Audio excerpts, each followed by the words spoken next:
Boa noite a todos, tudo bem com vocês? Meu nome é Cláudio, eu sou parceiro aqui da ICO. A gente vem trabalhando junto aqui para melhorar os serviços da ICO, para oferecer sempre cursos de melhor qualidade, sempre com modernização, sempre com inovação, sempre com qualidade. E apesar de todo mundo já ter falado aqui o nome, eu gostaria, né, de saber o nome de cada um. Eu queria saber assim, qual a motivação de estar aqui hoje à noite e qual a expectativa, né, com esse curso, com essas palestras que vão ser dadas essas sextas-feiras. Começando daqui. Meu nome é Karen. Eu queria fazer o curso para aprender sempre é muito bom, né? A gente aprender, sempre ter curso, porque geralmente ter um trabalho, se você fez um curso, e sem um curso, às vezes você não consegue. Entendi. Meu nome é Andressa. Tá bom. Meu nome é Gabriel, eu vim para o curso para meio que aprender mais um pouco sobre o assunto. Por causa que minha mãe já fez faculdade de administração, aí eu meio que queria fazer também um pouquinho, começar. Entendi.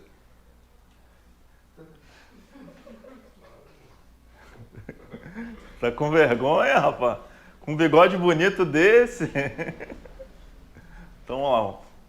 Meu nome é Ana e minha expectativa é de adquirir conhecimento. Tá bom. Luiz Cláudio. É, né? Vocês estão maravilhosos, hein? Meu nome é Fábio e eu quero aprender mais sobre o assunto. Tá bom. Cauane, eu tenho muita vontade na área administrativa. Tá. O meu é Thaís, eu também vim para poder aprender mais um pouco sobre a área. Meu é Thaís, a mesma coisa da primeira. Obrigada, Silveira. Boa resposta. É, né? Bem, eu no meu caso, quanto mais aprendizado é melhor para o currículo para emprego, tanto para trabalho, tanto autônomo quanto algumas empresas. Tá bom. Meu nome é Natiele, é mais para adquirir mais conhecimentos, né? E também, eu acho que é um campo bem amplo de bastante coisas, né? Tanto como ela acabou de falar que é para empresas ou para você ser autônomo. Tá, ok. É um privilégio, né, estar aqui com vocês, essa juventude, né?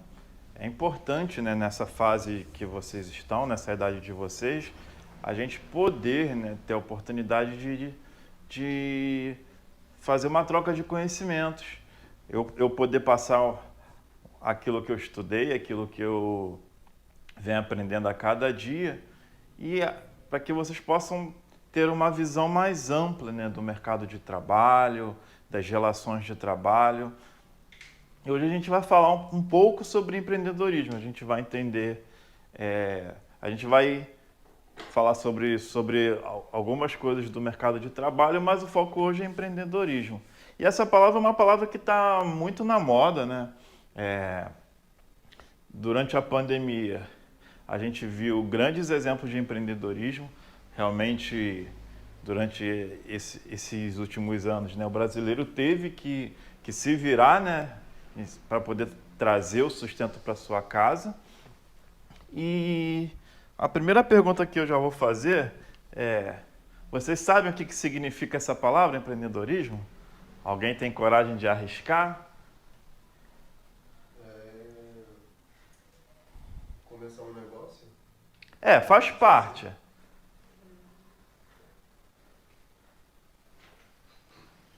Vou passar aqui o slide. Hã? Eu escutei alguma coisa, mas só escutei isso.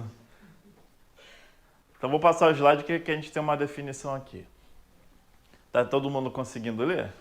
Sim. Então vamos lá. Empreendedorismo é a capacidade que uma pessoa tem de identificar problemas e oportunidades, desenvolver soluções e investir recursos na criação de algo positivo para a sociedade. Então, vou dar um exemplo rápido aqui de empreendedorismo. Luiz Cláudio, né? Vou falar bastante de Luiz Cláudio porque eu gravei o nome dele, né? Porque o meu nome é Cláudio também, né? E fica mais fácil de gravar. Luiz Cláudio, né? Pô, juntou um dinheirinho e ele montou a pizzaria dele, né? Quem gosta de pizza aqui?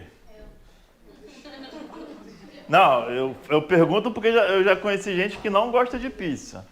E assim, se você conhecer alguém que não gosta de pizza, pode ficar preocupado porque isso é meio estranho. Então assim, o Luiz Cláudio montou a pizzaria dele, tá lá bonitinha a loja, com as cadeirinhas e tal. E ele fez a inauguração. Aí vamos lá. Como é que as pessoas vão conhecer a pizzaria dele? Alguém tem uma ideia? Divulgação. Mas divulgando como? Aonde? Instagram, redes sociais, no site criando... Panfletando pelo bairro, né? Em volta da... Então aqui a gente já ouviu vários cenários. Através das redes sociais, né? Instagram, Facebook, né? Panfletagem. E como é que ele vai fazer essa venda da pizza? Ele vai vender só na loja ou ele vai fazer também delivery? Depende da forma da divulgação. Mas como é que vocês acham que ele tem a possibilidade de ganhar mais dinheiro? Só vendendo pizza na loja ou entregando a pizza na casa das pessoas? Agora é forma da dinheiro. Ah, agora que a gente vai chegar. E o empreendedorismo não é nem a ideia da pizzaria, porque assim, pizzaria a gente vê em tudo quanto é lugar, ou não? Claro, tem pizza que é mais gostosa, tem pizza que é menos gostosa. Mas aí eu vou falar a seguinte coisa. E o cara que inventou o iFood? Antes do iFood tinha algum aplicativo tipo o iFood que fazia a entrega? Que você podia fazer a solicitação? Tinha umas nem funcionava direito. Então o cara do iFood de repente olhou esse que não funcionava direito e ajeitou ali para funcionar melhor e o dele fez sucesso, né? Rapaz, vou te ensinar uma coisa. Nada se cria, tudo se copia. E a grande oportunidade de se copiar é de você pegar alguma coisa que já está funcionando e você ter um olhar diferenciado e melhorar isso que já foi criado. Então o cara do iFood é um exemplo de empreendedorismo. Por quê? Porque na dificuldade de oferecer das empresas, né, das lanchonetes, dos restaurantes, oferecerem seus produtos e entregarem, ele viu uma oportunidade de criar um aplicativo onde você, com a sua lanchonete, se cadastra e passa a ter o serviço de entrega sem que você tenha que investir em contratar um motoqueiro para fazer essa entrega. Porque quem está fazendo para você é o aplicativo. Então ele viu uma oportunidade, né? Ele teve uma ideia, amadureceu essa ideia e essa ideia virou um negócio de sucesso. Então empreendedorismo é isso. A gente vai ver exemplos de uma ideia global, de repente o cara tem uma ideia e essa ideia atravessa o mundo todo e às vezes o empreendedor Igual o uso da internet. Quando tinha Orkut, SMS, aí os caras apareceram, botaram no Facebook. Exatamente. Todos esses caras que começaram com cada uma dessas redes sociais foram empreendedores, foram idealizadores foram criadores de uma... Não criadores, mas aperfeiçoadores de uma ideia. Todo mundo conseguiu anotar essa definição? A gente vai passar o material depois para vocês. Vocês não precisam nem anotar isso. Anotar as palavras-chave. Então vamos lá. Empreendedorismo é a capacidade que uma pessoa tem de identificar problemas. Geralmente, alguém tem sempre um problema. As maiores oportunidades na vida estão na resolução de problemas. Por exemplo, o Uber foi uma inovação comparado ao táxi. Por quê? Porque o táxi, vou dar um exemplo só aqui do Brasil. O táxi ele tem uma tarifa mais cara, muitas das vezes você tem que ir para a rua para pedir o táxi. Hoje não, hoje em dia tem aplicativo de táxi também que você consegue pedir o táxi. Mas há 10 anos atrás não tinha. Você tinha que ir para a rua para pedir um táxi ou ter algum conhecido que tinha um táxi. E para quem trabalha, né, como motorista, né, também era muito difícil você conseguir trabalhar como taxista. Por quê? Porque o taxista ele tem uma carta, ele tem um registro especial que é caríssimo. Quer dizer, era caro, não sei quanto custa hoje.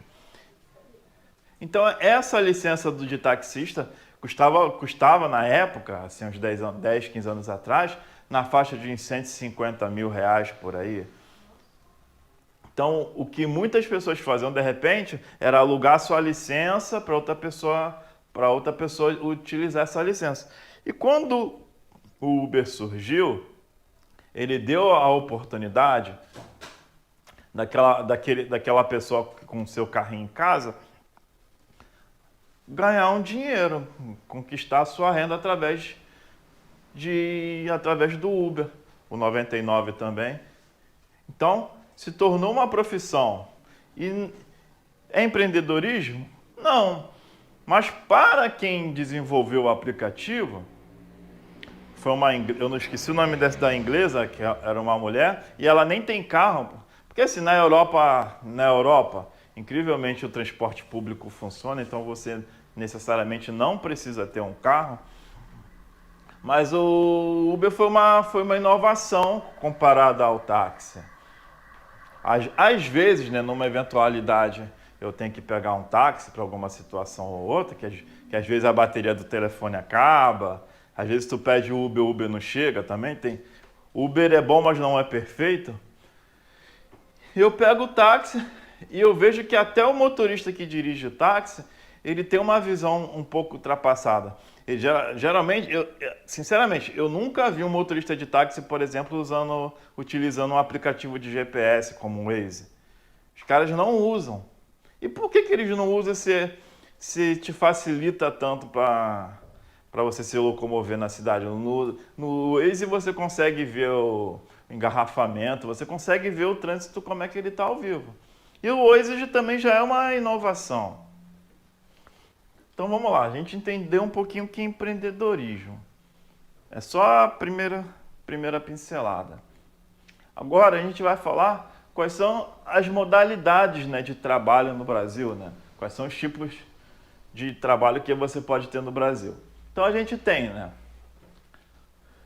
trabalho formal, o assalariado, é aquela pessoa que trabalha de carteira assinada e tira 13º, tem férias, fundo de garantia. A gente tem os profissionais liberais. Quem são os profissionais liberais? Alguém tem ideia de quem seja? Vou dar exemplo de profissional liberal. Médico. Médico é um profissional liberal. O médico ele não assina a carteira para trabalhar.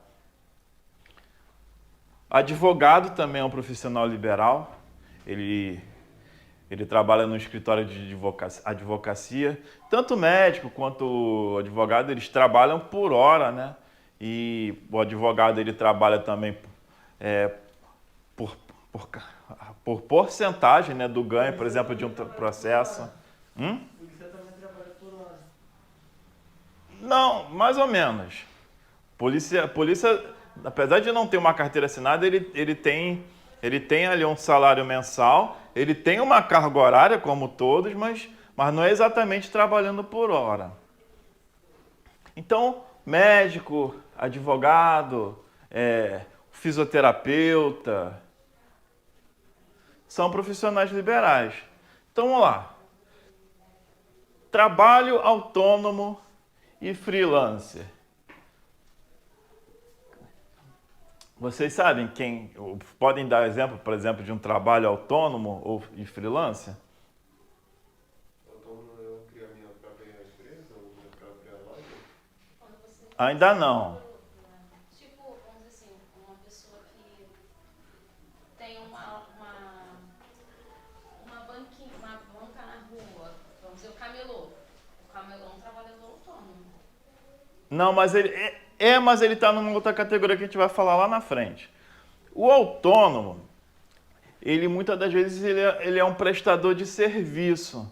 Por exemplo, estourou o cano lá da tua casa. Quem vai? Vai o autônomo Freelancer.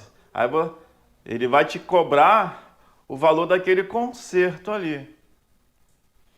E ele não tem, por exemplo, um registro, né, de que uma empresa tem, né, um CNPJ. Depois a gente vai entender um pouquinho mais ali na frente. Então esse é o autônomo, ele trabalha por conta própria, muitas das vezes ele faz vários tipos de serviços ao mesmo tempo e ele compõe essa renda, né, durante o mês. Trabalhador eventual. Trabalhador eventual, ele é parecido com autônomo, mas ele pode ser contratado de uma empresa, por exemplo, mas ele vai trabalhar só por um período. O contrato dele é um contrato de, por exemplo, 2, 3 meses. Muita gente agora no final de ano, para loja, para trabalhar no shopping, ele é contratado para trabalhar durante esse período, né, que as vendas aumentam. Então a associação comercial já dá uma prévia, né, de quanto vai ser o aumento nas vendas, e o dono da loja ele se prepara, né, para esse aumento nas vendas, contratando de repente 2, 3 vendedores a mais para atender esse período que é um período onde há uma venda maior. Pode dizer que é como a velha faz quando é final de ano e no final de ano, né? Sim. Tem alguns períodos que tem maior venda, né? Dia das Mães, Dia das Crianças, Páscoa. Eu mesmo, quando eu tinha 15 anos, eu trabalhei aqui no MEMES, eu trabalhei numa loja numa casa de doces e tal, só no período da Páscoa. Cara, eu lembrando disso, dá até tristeza do quanto que eu ganhei. Eu ganhei R$10 por cada dia de trabalho, né? Mas levando em conta que R$10 há mais de 20 anos, há 25 anos atrás, tinha um valor, né, de compra, um poder de compra muito maior do que R$10 hoje. Seria equivalente os R$10 de 25 anos atrás era equivalente, por exemplo, a R$100 de hoje. Então a gente tem aqui trabalho voluntário. Alguém pode dar um exemplo de um trabalho voluntário? Olha que bicho. Tipo, eu ir lá numa ONG, assim, podemos dizer, indo lá ajudando. Isso, o trabalho numa ONG, trabalho numa associação, são trabalhos voluntários. De repente, por exemplo, quando você tem uma ONG dentro de uma comunidade, onde tem aulas de reforço, onde tem pré-vestibular, geralmente aquela pessoa que está dando aquela aula, ela está exercendo um trabalho voluntário. É sem fins lucrativos, que também tem seu valor. Tem algumas organizações, né? Tem organizações a nível estadual, a nível do país, né? Até nível mundial, que faz trabalhos voluntários de excelente qualidade. Tem os Médicos Sem Fronteiras, onde eles vão lá para o interior do Brasil e oferecem serviço médico, né, a quem não teria normalmente essa oportunidade de serviço médico. Então, tem o seu valor. E a gente tem aqui o empregado doméstico. Alguém tem uma ideia do que seja o empregado doméstico? Isso, trabalhar em casa de família.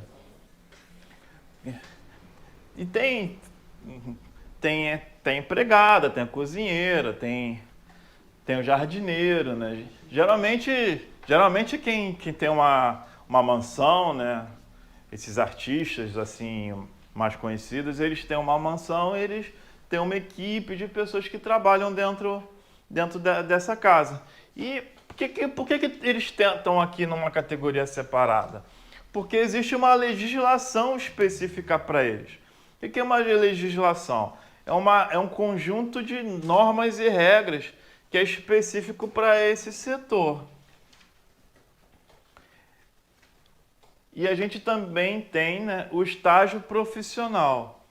Vocês têm ideia do que seja o estágio profissional? Seria quando eu, vamos dizer assim, estou estudando numa área e eu vou fazer o estágio em cima do meu estudo. Exatamente. Perfeito. Então, o estágio profissional é para quem está, muitas das vezes, já está ali na faculdade, fazendo algum curso universitário, uma graduação. Muitas das vezes também fazendo um ensino técnico, ensino médio técnico. E tem algumas, por exemplo, tem o CIEE, né, que é uma instituição que você consegue esses estágios para poder trabalhar. O estágio profissional, ele é um pouco diferente do trabalho formal assalariado. Por quê? Porque você trabalha uma carga horária menor, mas você tem a oportunidade de estar ali exercendo aquilo que você está estudando. Então você adquire um conhecimento que somente a sala de aula não dá. Entendeu? E muitas das vezes a pessoa entra numa empresa como estagiário, mas desempenha um bom papel, entrega um bom serviço e acaba sendo contratado como o pleno, né? o salário completo. E aqui a gente tem o trabalho informal. E aí a gente vai entrar naquilo que ela falou. O trabalho informal é aquele que tem a barraquinha na rua, que muitas das vezes vende um lanche, vende um doce, vende na feirinha de artesanato. Hã? O Meia. Realmente, nos últimos anos, eu percebi que a quantidade de ambulante, vendedor ambulante no calçadão aqui do Meia aumentou estrondosamente.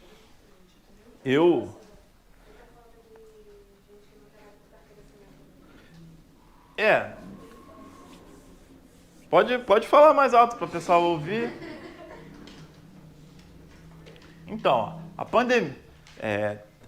pandemia, né, e outros fatores, né, nos últimos anos, né, acabou gerando um desemprego muito alto.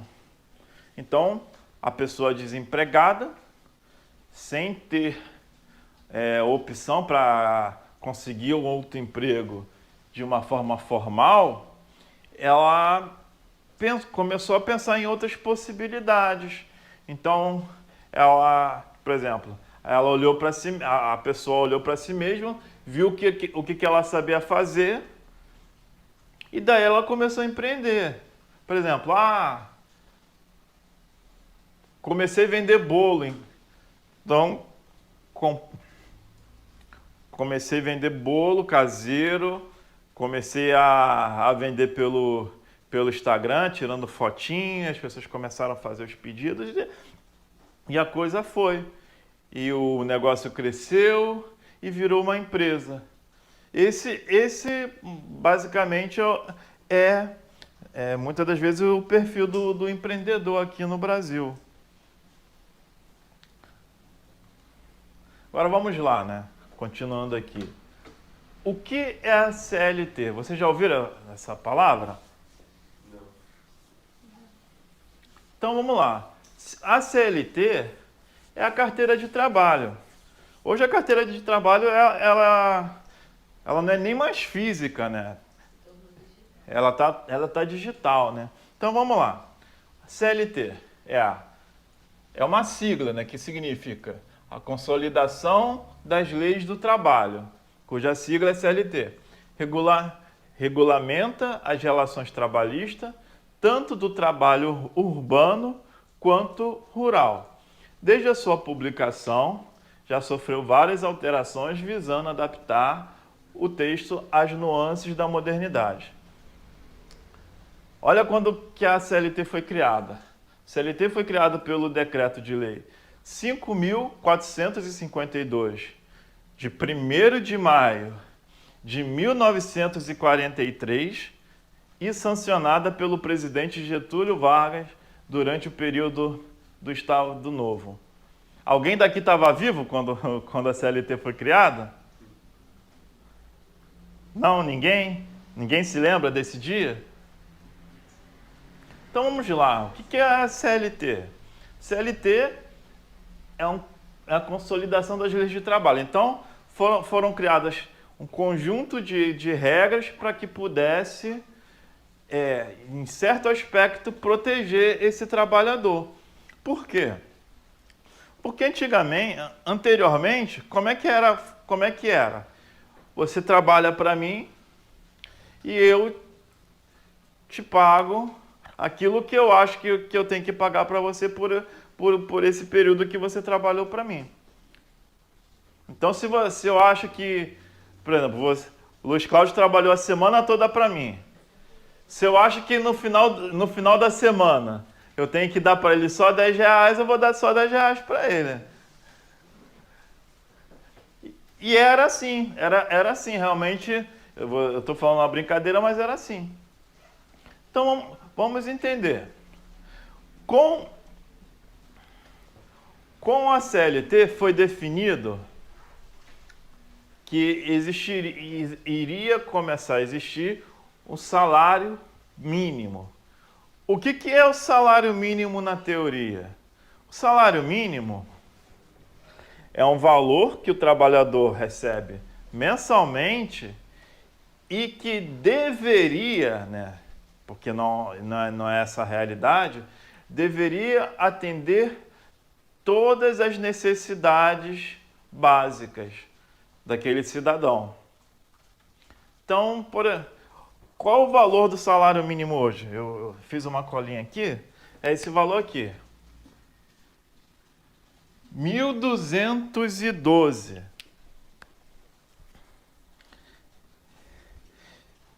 Eu não sei se alguém ajuda a mãe a fazer a compra do mês, mas quanto que vocês acham que mais ou menos está custando uma compra do mês completa, com todas as... 800. Depende da casa. Vamos lá, vamos melhorar essa pergunta. A gente tem uma casa que tem 4 pessoas. Tem 2 adultos, né, o pai e a mãe, e tem 2 adolescentes. Quanto você acha que é uma compra do mês? 400? No máximo 500. Olha, Mas é mil, que só tem homem. olha, eu vou falar por experiência própria. Uma compra do mês completa, eu acho que é 800. Completa 800. Olha, a última compra do mês que eu fiz, completa, e assim, não é nem completa, mas ali uns 80% do que eu queria comprar. Eu gastei 1.300. Nossa, tem quantas pessoas nessa casa? Tem 4, mas eu como pra caramba. Ué, eu gosto de comer, rapaz. Ainda mais homem, Cara, não tem jeito não. Então, aí vamos pensar. O cidadão não tem a casa própria, porque geralmente essa é a realidade. Não tem a casa própria, então ele tem que pagar um aluguel. Um aluguel aqui no Rio de Janeiro, eu acho que assim, o mais básico, no básico, 500. Eu acho que menos do que 500, eu acho que é impossível. Acho que é só quarto, sala. Quarto, banheiro. Quarto e sala? É só o quarto. É só o quarto. Vai chegar a 400, acho que é só um cômodo que dê tudo. 300 deve ser o aluguel só da cama. Então, aí o cara tem que pagar. Tem que pagar o aluguel. Vamos lá, tem que pagar.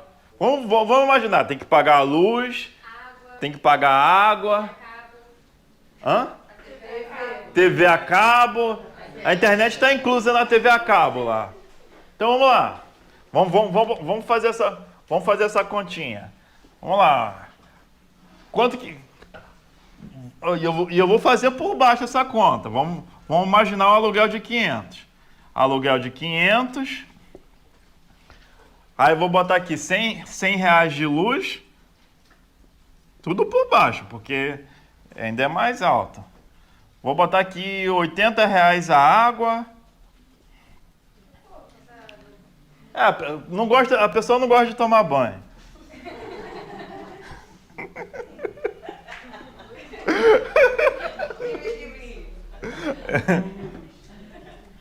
R$150 aqui, vamos lá, TV a cabo e internet. Aí eu vou botar aqui uma compra de 600 reais. Vamos lá. 500 mais 600. 1.100. 1.200. 1.280 mais 150.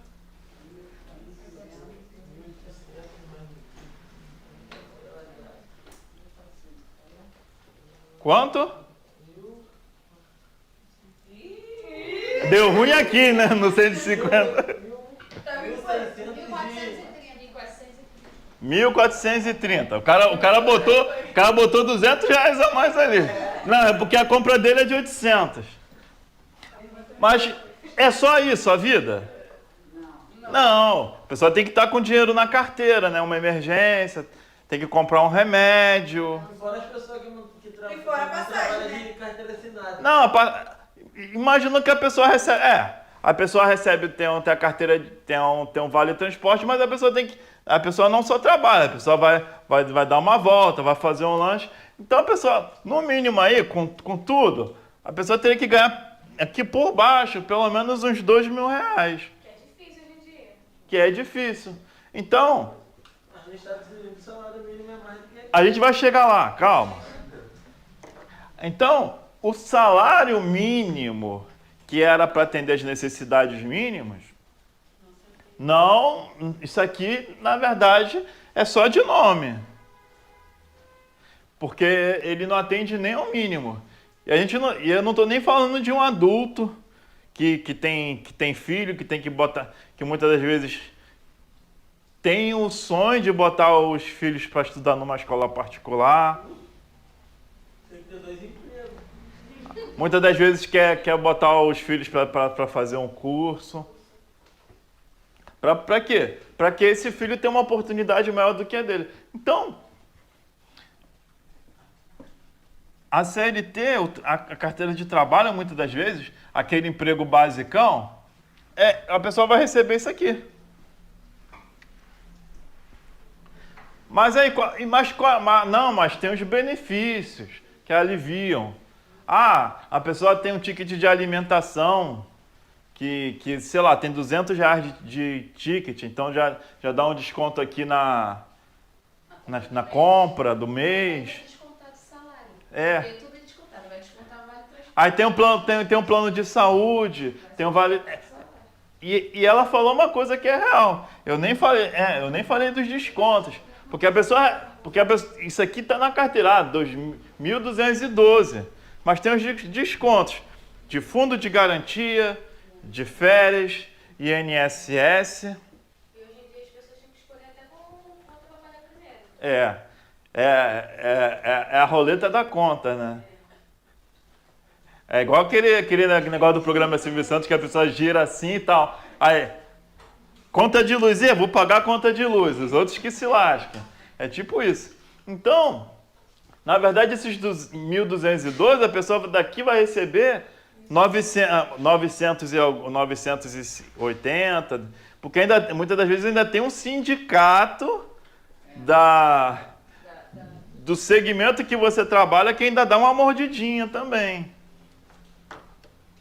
Então, essa é a CLT. Mas ela levantou uma coisa.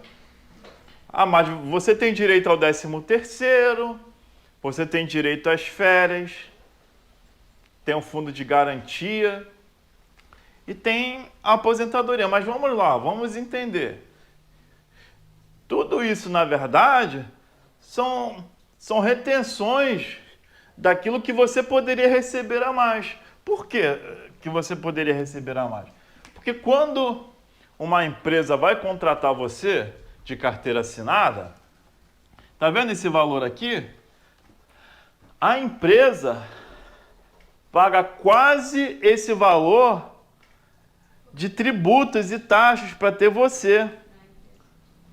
Então, na verdade, você não vale isso aqui para a empresa.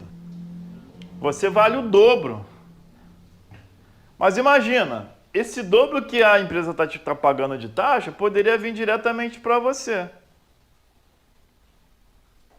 Ou seja, ao mesmo tempo que a CLT te protege de muitas coisas, que é uma coisa que a gente não pode negar, por exemplo, se você está trabalhando de carteira assinada, você fica doente, acontece qualquer uma outra situação, você está amparado pela lei que durante esse período que você não pode trabalhar, você vai continuar recebendo. Então, é a única, basicamente, são poucas categorias no trabalho que você vai ter essa oportunidade de estar assegurado. Então, a CLT, ao mesmo tempo que te protege, também muitas das vezes te impede de você ter uma renda maior.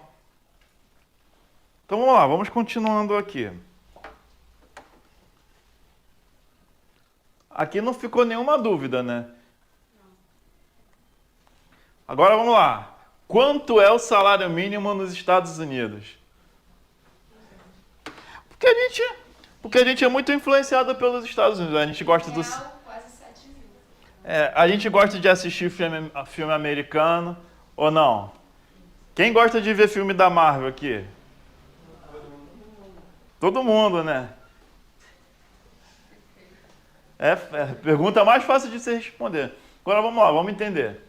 Mas lá nos Estados Unidos não tem a quantidade de feriado que aqui tem. Eles trabalham mais do que trabalham aqui, por isso eles recebem mais do que a gente. Vamos entender, vamos entender melhor.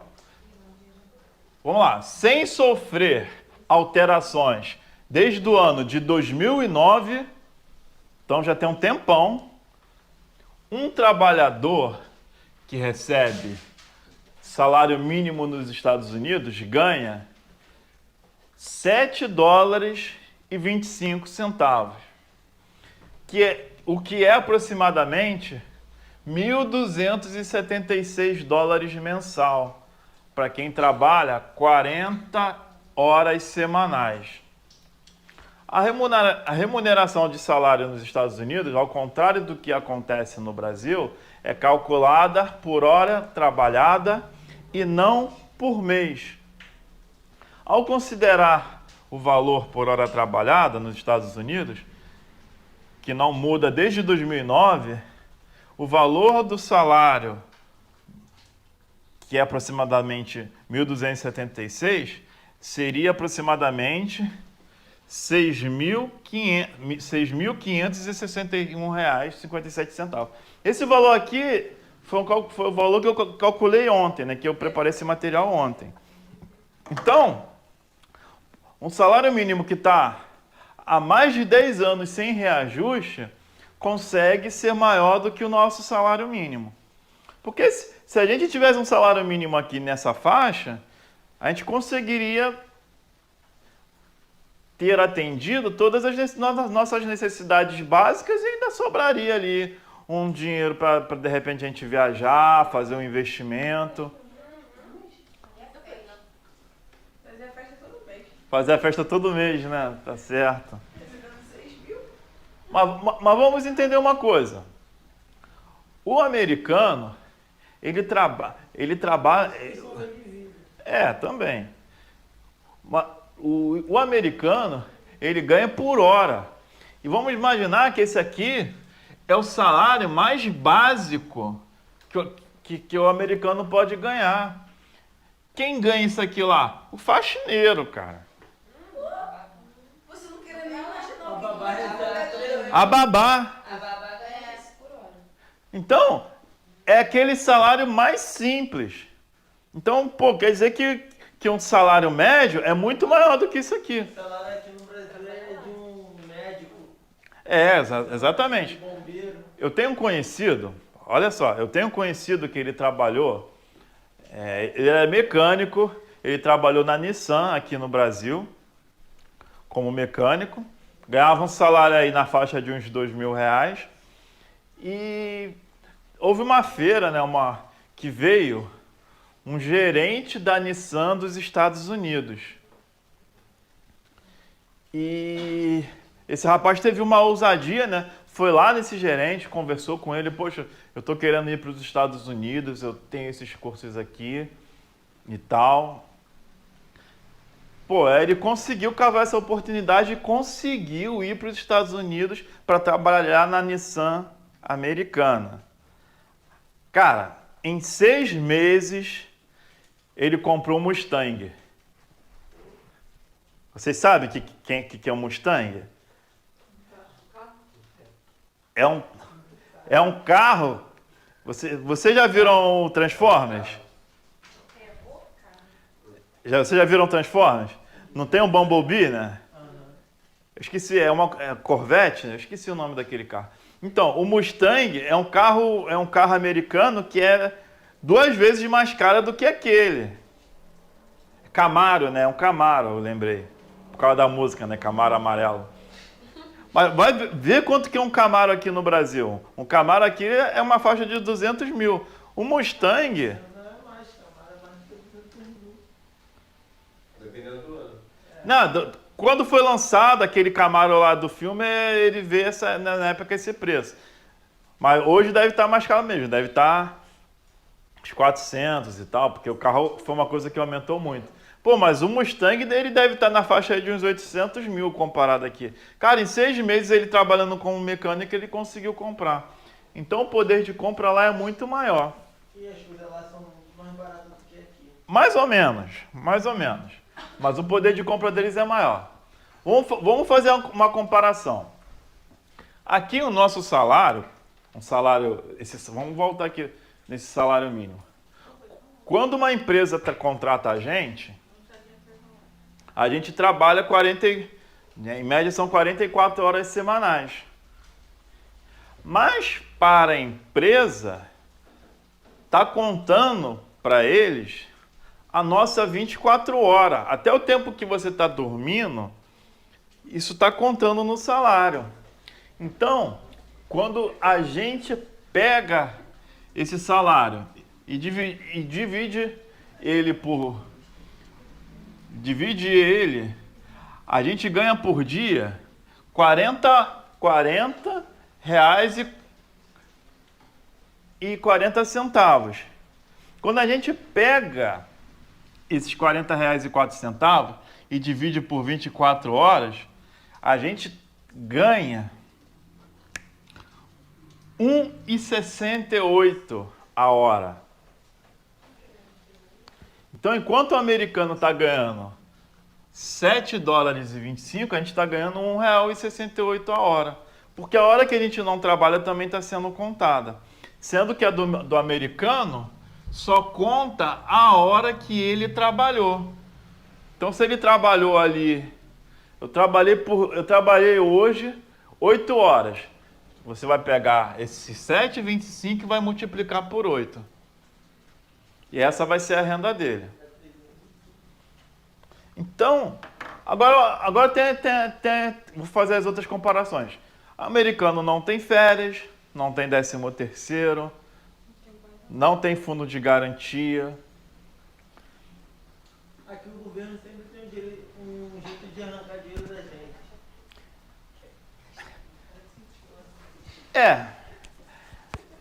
Em certo aspecto, toda a máquina tributária, né, e o nosso salário está embutido nisso, isso vira receita realmente para o governo federal. Pergunta, caso não acontece a hora que você falou que a gente está dormindo, a gente receberia muito menos, né? Caso não acontece a hora que Sim, a gente receberia muito menos. Tem alguns contratos de trabalho que aí está definido no contrato, isso vai na carteira também, que a pessoa recebe por hora trabalhada também. Tem pessoas que preferem essa opção. Ah, não, eu quero receber por hora e eu quero receber X por essa hora. Mas isso não é o normal aqui no país. Isso são exceções. Agora vamos lá, continuando sobre empreendedorismo. Alguém conhece esse cara aqui? Na verdade, essas duas fotos são a mesma pessoa, só que aqui uma jovem e ele mais velho.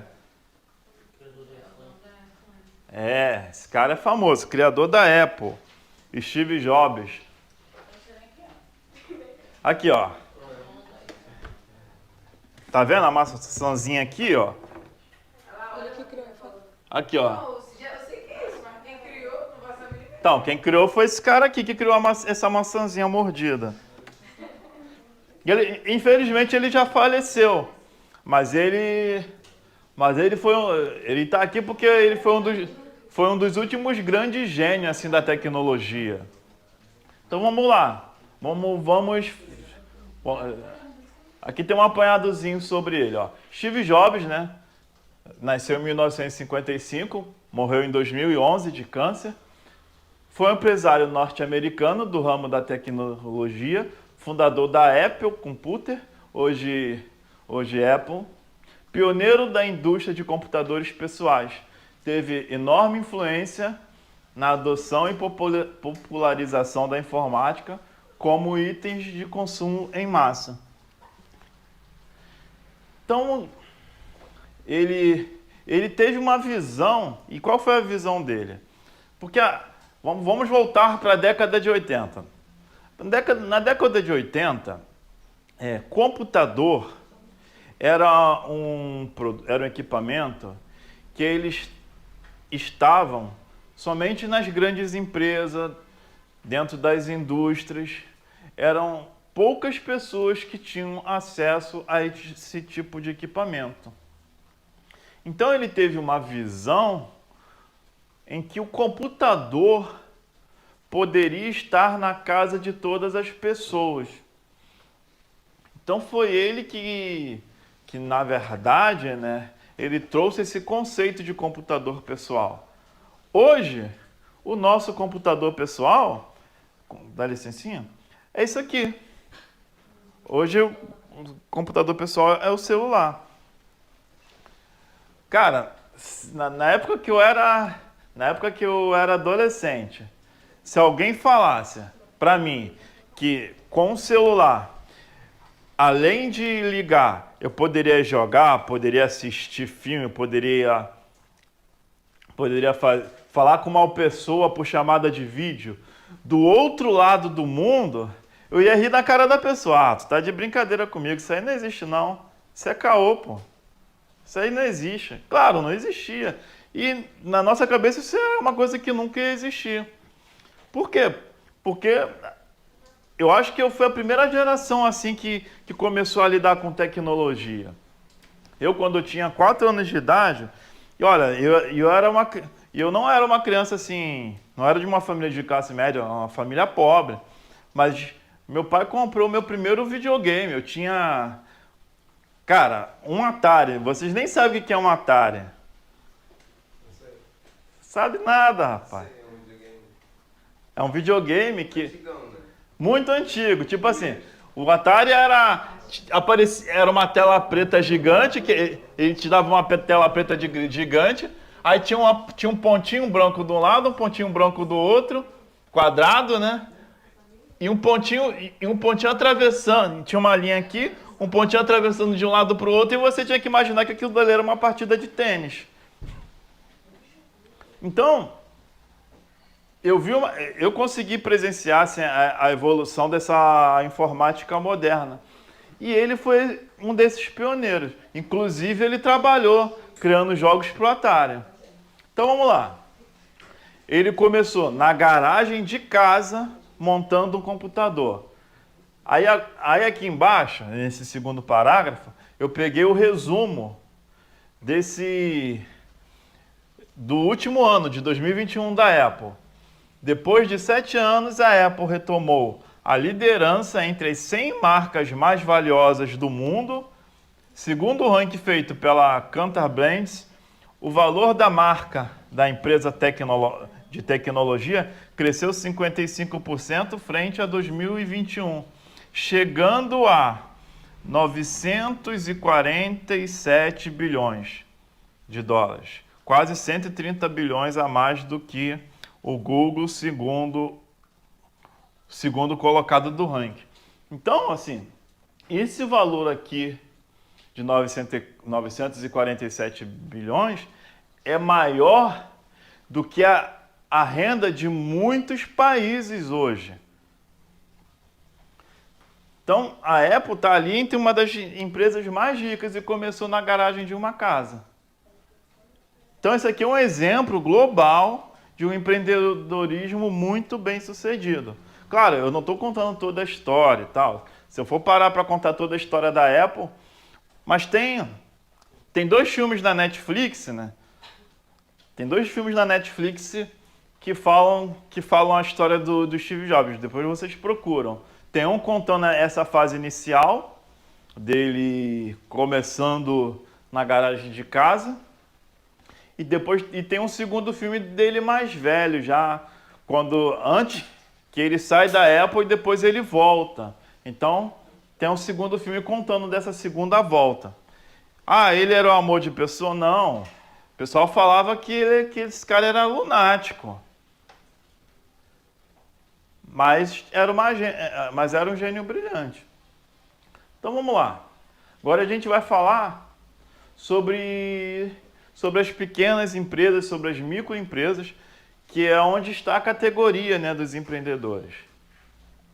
Pequenos negócios geram 72% das vagas de emprego no primeiro semestre. Isso no primeiro semestre agora de 2022. As micro e pequenas empresas puxaram a criação de empregos formais no primeiro semestre. Cerca dos 1,33 milhão de postos de trabalho formais criados no Brasil. Quando fala em empregos formais, empregos de carteira assinada. Cadê? Voltei aqui. De janeiro a junho, foram 961 mil postos de emprego. O equivalente a 72,1% do total. Hoje originam-se dos pequenos negócios. Então, aquela pizzaria que o Luiz Cláudio criou, ele precisou de 2 pessoas para trabalhar ali na recepção, atendimento telefônico, para fazer os pedidos. Não, o pizzaiolo já começou, porque quando inaugurou, porque quem ia fazer pizza? Tu sabe fazer pizza? Tu só teve a ideia do negócio. Mas o negócio começou a crescer, então ele precisou contratar mais pessoas.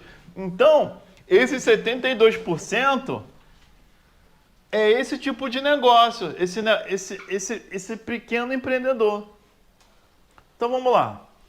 A conclusão consta de levantamento do Serviço Brasileiro de Apoio às Micro e Pequenas Empresas, SEBRAE. Alguém já ouviu falar no SEBRAE? O SEBRAE é uma instituição que também ajuda. A SEBRAE está ali para auxiliar esse microempreendedor, tanto juridicamente, tanto ajudando a planejar esse negócio. E o SEBRAE é uma instituição particular, uma instituição privada, mas que ela está ali de portas abertas para para atender a qualquer pessoa que queira montar um negócio, seja qual tipo de negócio que for. Tem site.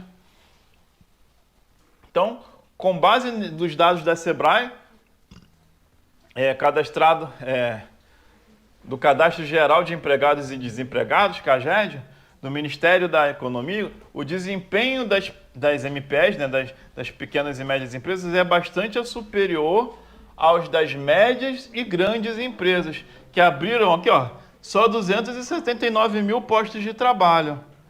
Ou seja, a pequena empresa hoje, a pequena e microempresa hoje, ela tem gerado mais postos de trabalho do que uma empresa grande. Uma empresa que você olha assim, por exemplo, uma empresa de telefonia, uma Claro da vida, a Oi não, que a Oi... A Vivo não... A Vivo... Foi a Oi que faliu, né? A Vivo foi adquirida, né? Então, a Oi deu tchau, faliu e as outras empresas compraram toda a estrutura da Oi. Então, imagina quando uma empresa falha, quando uma empresa fecha, o que acontece com esses funcionários dessa empresa que fechou? Tchau e benção, não, ficaram sem aquele emprego. Então, as grandes empresas, na verdade, elas têm feito um movimento de diminuir esse quadro de funcionários. A própria pandemia, que a gente, em certo aspecto, a gente já passou por ela, foi uma situação, né, atípica, que ela, na verdade, ela fez as empresas se retraírem. Imagina que aquela estrutura gigantesca de uma empresa que, de repente, trabalhava toda num prédio de, sei lá, 7, 8 andares, toda essa empresa todinha teve que trabalhar de dentro de suas casas.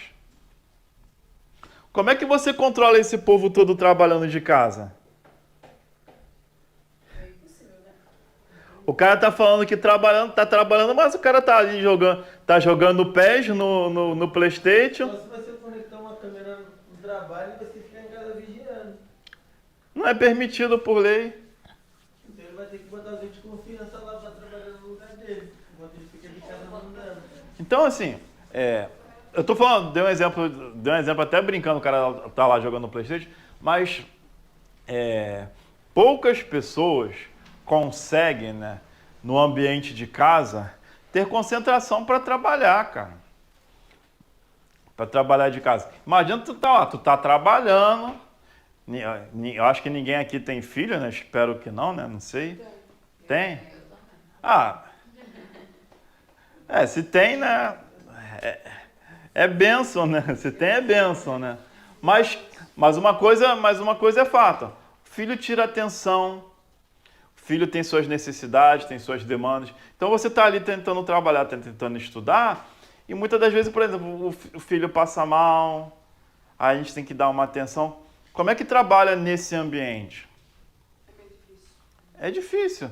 Imagina uma pandemia que está lá. Aí vamos dar um exemplo de uma família grande. Aquela família de 7 pessoas numa casa, com 2 quartos. Como é que... Trabalhar em home office com 7 pessoas em pandemia, eu tinha tido um treco.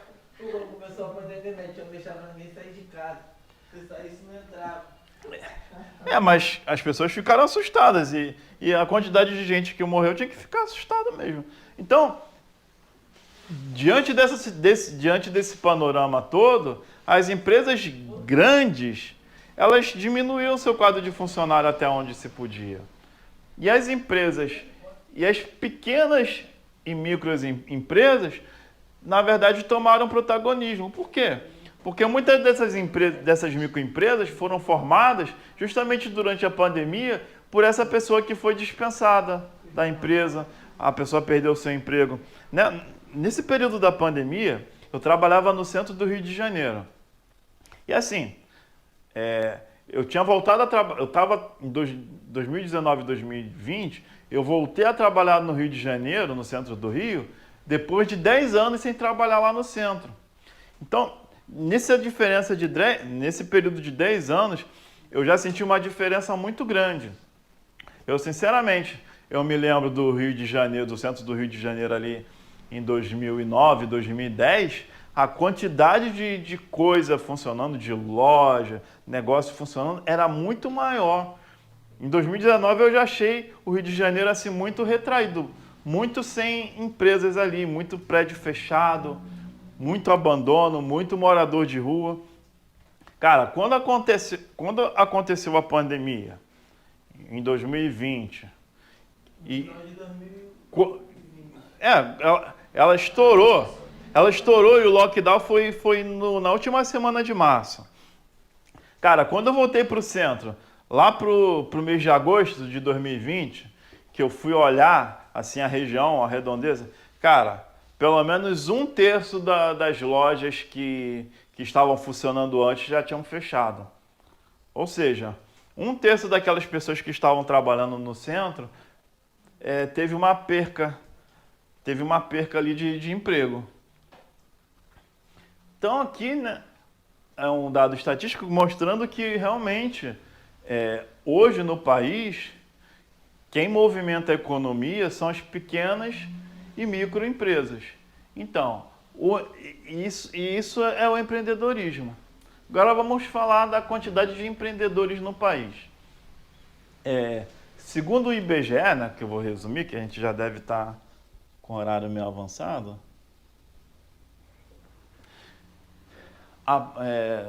dados apresentados pelo Data Sebrae, o Brasil já contava com quase 25 milhões de empreendedores em 2014, divididos em 3 categorias: empresários, potenciais empresários, com negócios e produtores rurais.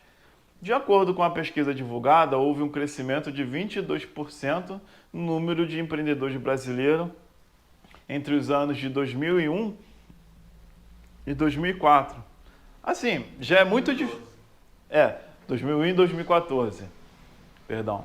Cara, é muito difícil você montar uma empresa no Brasil justamente por aquilo que eu falei na CLT. Os encargos tributários, além da CLT, são muito grandes. Então, o percentual de receita, né, obtida dentro de uma empresa, ela fica retido para a União. Então, tu pensa o seguinte: se você abre um negócio todo registrado, pagando todas as taxas, todos os impostos, você tem um sócio, que é o governo, que não faz nada por você e ainda fica com 40% da tua renda. Então é difícil a gente se montar um negócio no Brasil. Então vamos lá. Outro dado relevante sobre o tema mostra que a maior parte dos atuais empresários começou a trabalhar com menos de 17 anos. Quem tem menos de 17 anos aqui?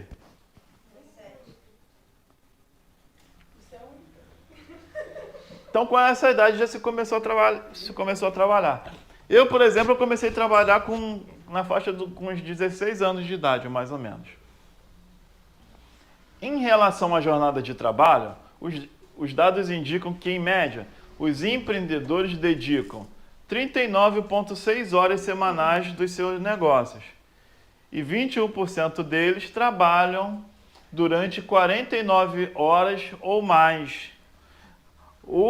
Quem trabalha de carteira assinada trabalha 44 horas semanais. Só que o empreendedor, para fazer o negócio dele funcionar, cara, ele vai trabalhar muito mais do que muitas das vezes a pessoa de carteira assinada. Ao analisar estes números, percebemos que para empreender é preciso muito suor. Engana-se quem pensa que ter um negócio próprio é sinônimo de sossego e mais tempo livre. Tudo depende dos resultados que cada um espera colher. Então vamos lá. As características do empreendedorismo do Brasil. Informalidade. Os empreendedores brasileiros são caracterizados, possuem informalidade, isto é, 82,5% desses empresários desenvolve suas atividades de modo paralelo ao mercado de trabalho, sem um registro de empresa, cadastro nacional da pessoa jurídica, que é o CNPJ. Por exemplo, aquela pessoa que monta aquele trailerzinho, né, de hambúrguer artesanal na frente da casa dele. Montou o trailerzinho e tal, pô, aquele hambúrguerzinho gostoso pra caramba, que tu gosta de comer no fim de semana, com aquele bacon, com aquele cheddar, com aquela maionese temperada. Ó, o Luiz Cláudio já tá até pensando. Aquela Coca-Cola geladinha instalando, aquela batatinha. Rapaz, tô ficando com fome, hein? Então, você acha que esse camarada que abriu esse trailerzinho de hambúrguer, tu acha que ele foi lá, fez o cadastro de CNPJ, tirou todas as documentações para estar funcionando? Não. Ele simplesmente foi lá, montou, comprou o trailer, foi lá na loja, comprou o hambúrguer, comprou a carne, comprou o pão, comprou o molho, comprou tudo e começou a fazer hambúrguer. Então, esse que é o perfil do empreendedor. É que nem, por exemplo, a manicure. Ah, vou começar trabalhando vou trabalhar como manicure lá na minha casa. Ela não vai procurar ver como é que se tira um registro para poder trabalhar como manicure. Não. Ela vai, na verdade, ir lá na loja comprar os esmaltes, vai comprar os alicates, vai comprar tudo que ela puder comprar para começar, pelo menos para começar sem que tenha que gastar muito dinheiro, e vai começar o negócio dela. E quando ela for com o planejamento, né, conforme ela for ganhando dinheiro, ela vai comprando um maquinário mais sofisticado, com o tempo vai alugar um espaço, aí vai chamar lá de esmalteria, né, que tá na moda usar esses nomes, e assim o negócio vai crescendo. Aí já entra na segunda característica, empreendedorismo por necessidade.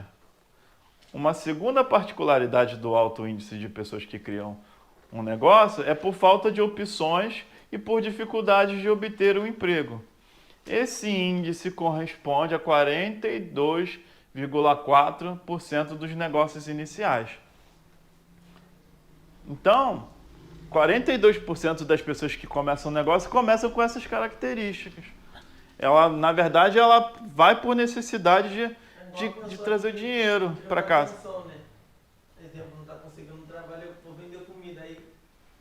Negócio, isso é o empreendedorismo. O pessoal fala, vou vender aquela quentinha. Tem muita gente que faz uma quantidade de quentinha, leva isso no ônibus, no trem e vai vender na Zona Sul. Vai vender 100 quentinhas por dia e dá dinheiro, porque a alimentação é um dos ramos do empreendedorismo que mais dá lucratividade. Por exemplo, vamos voltar para o exemplo da pizza. Uma pizza é de 45 centímetros.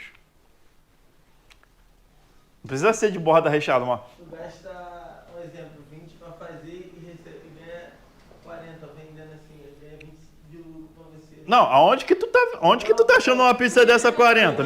Me dá o telefone que eu vou comprar. Tô dando um exemplo. Assim, um exemplo, tu vai gastar para fazer tanto dinheiro e recebe tudo em cima. Hoje, eu acredito que hoje o custo de fazer uma pizza deva estar ali batendo se a pessoa tem um fornecedor, consegue comprar os insumos no valor mais baixo possível, realmente deve estar batendo ali uma pizza num custo ali de uns R$30 e tal, e o cara vende a 60, 70, a pessoa consegue dobrar o preço. Geralmente quem trabalha com alimentação, ela no mínimo, ela fazendo um bom planejamento, ela consegue dobrar o valor que ela investiu. Isso é batata. Agora, claro que tem os riscos, né? Por exemplo, se você é um restaurante, por exemplo, que serve ali você tem um cardápio, um menu e tal. Para você conseguir atender aquele menu todinho, Essa é uma quantidade de comida que vende por mês, no outro mês vende menos. É. E sem contar o que estraga no dia. Porque tu fez aquela comida, tu fez aquela quantidade de comida e não vendeu tudo. E vai fazer o quê? Vai vender no dia seguinte? Não pode.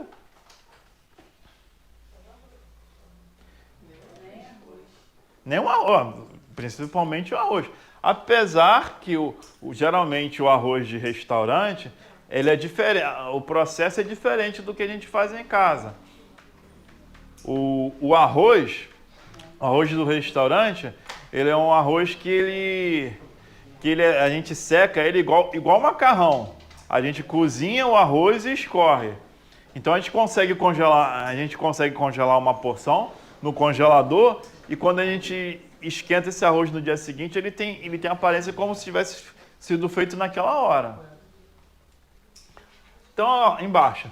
Já o índice de empreendedores por oportunidade, ou seja, que viram uma oportunidade, que viram uma demanda ou um nicho de mercado, é de 57,4. Porém, embora superior ao anterior, é considerado baixo em comparação com os outros países. Por quê? Porque esse camarada aqui que pensa numa ideia, caraca, eu tive uma ideia que vai revolucionar o mundo. Cara, o cara não vai fazer essa ideia funcionar do dia para noite. O cara vai ficar ali. Pelo McDonald's. O McDonald's tem vários anos, foi criado lá. É, claro. Um processo de maturação de uma ideia dessa, por exemplo, uma startup, né? Que é geralmente startups são empresas de empreendedorismo, só que no ramo da tecnologia. Uma startup aí para começar a gerar lucro, começar a gerar receita mesmo, é pelo menos uns 2 anos aí de investimento. Uns 2 anos de tempo. Então não é uma coisa do dia para a noite. Agora vamos lá, outra característica. Baixo percentual de inovação. Pelos critérios da pesquisa, o Brasil se apresenta como um país com baixa inovação no empreendedorismo. Esse resultado considera os seguintes pontos. Baseado em produtos ou serviços, em serviço novo para algumas pessoas ou para todos. Soluções com poucos ou nenhum concorrente. Uso de tecnologia criada há menos de 5 anos. Volume de consumidores no exterior. Neste contexto, o perfil do empreendedor brasileiro fica caracterizado como mais ligado a negócios tradicionais e ao oferecimento de soluções já estabelecidas. Por exemplo, Luiz Cláudio, já lá está com a pizzaria dele está bombando. Qual o seu nome? Gabriel. Aí o Gabriel olhou assim a pizzaria dele, pô, aquela pizzaria está bombando ali. Eu acho que se eu criar uma pizzaria também eu vou ganhar dinheiro. É isso que acontece. Aí o que está acontecendo? Por causa da tua pizzaria, a pizzaria dele começa a ganhar menos e você também não ganha o que você imaginou que iria ganhar. Por quê? Porque tem muita gente no mercado fazendo a mesma coisa. Quantas manicures vocês conhecem? Em 5 anos pra cá, o que mais aconteceu foi manicure e barbeiro. Barbeiro, cara. Barbeiro é um negócio que hoje toda esquina tem um barbeiro. Aí tu olha assim, naquele barbeiro bonitinho, sei o quê. Tem a mesinha de sinuca, tem aquele fliperama, né, com The King of Fight. Quando meu tio viajou pra ajudar na China, ele falou que a barbearia lá tinha, quando tu entrava, tu pagava mó dinheiro, mas tinha sinuca, tinha videogame, tinha shopping. Não, eu moro em Rocha Miranda. Cara, as barbearias lá todas tem sinuca e tem um fliperama, cara. Mas paga mais. Não, paga mais, mas tem. Hoje em dia isso é um negócio normal. Tem barbearia que tem lá cervejinha, que tu sei o quê. Não é só tu botar o espelho e botar a cabelo. Tu vai pra cortar cabelo ou vai pra jogar videogame? Enquanto tu espera a tua vez, você vai jogando. Vai. Essa foi a ideia que o cara teve. Pô, o cara, ao invés do cara ficar aqui revoltado porque Tem 500 pessoas na frente dele. É horrível. Vou botar um videogamezinho aqui, o cara vai jogando e tal, ainda ganha um dinheirinho em cima. O barbeiro tem mais papo furado do que com Esse que é o lance. E por que uma boa observação, por que aqui tem muita farmácia? Meu Deus, só vejo farmácia. Só tem o velho, passa todo. Porque aqui é um bairro que existe uma alta concentração de idosos. Então,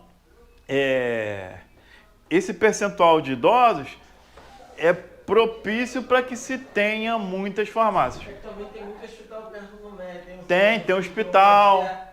Exatamente. Quando não tem no hospital, vai nas farmácias aqui próximo. Os hospitais, você não consegue ser atendido. Público.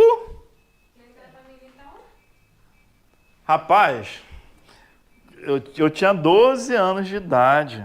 Aí eu quebrei esse braço aqui. Arrumei uma ideia de andar de patins. Fui descer uma ladeira. Eu tive uma ideia boa. A ideia maravilhosa. Porra, vou subir aquela ladeira aqui e vou descer bonitão de patins. Cara, no meio da descida da ladeira, eu lembrei o seguinte: caraca, não aprendi a frear ainda.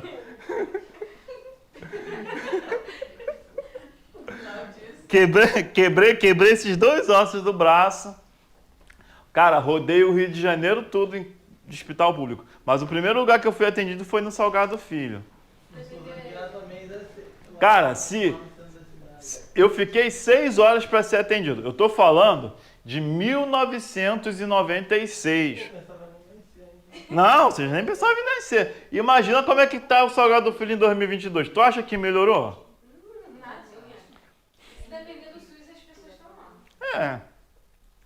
Vamos lá. Esse outro ponto aqui. A diversidade das origens dos empreendedores. Agora a gente vai falar. Isso aqui é observações mais interessantes. Com as informações apresentadas, fica claro que o empreendedorismo brasileiro é bastante plural, pois é realizado por pessoas de diversas classes sociais, cores, idades e níveis de escolaridade. Na prática, significa que diferentes grupos, até por necessidade, desenvolvem seus negócios, superando as adversidades impostas por cada condição. Então, hoje no Brasil, quem empreende é o cara que é rico, tem dinheiro, que quer movimentar o dinheiro dele, é aquele cara, é o funcionário público que trabalhou, se aposentou, mas também não quer ficar parado.